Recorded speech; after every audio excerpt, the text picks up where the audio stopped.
Naalala niyo ba mga kaninski yung sinabi ko sa inyo nung nakaraan na ang ginagamit kong camera sa pagbibideo ko is yung rear camera.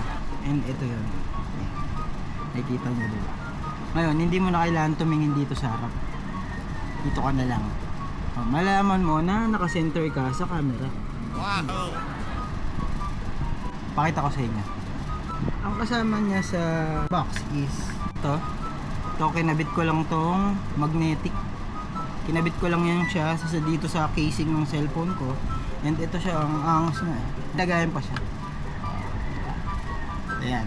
Ito lang ang kasama niya. Gayan, tapos itong pamunos niya na fiber cloth. Tapos ito, salamin. Ayan. Magnetic lang siya. Ito. Diba?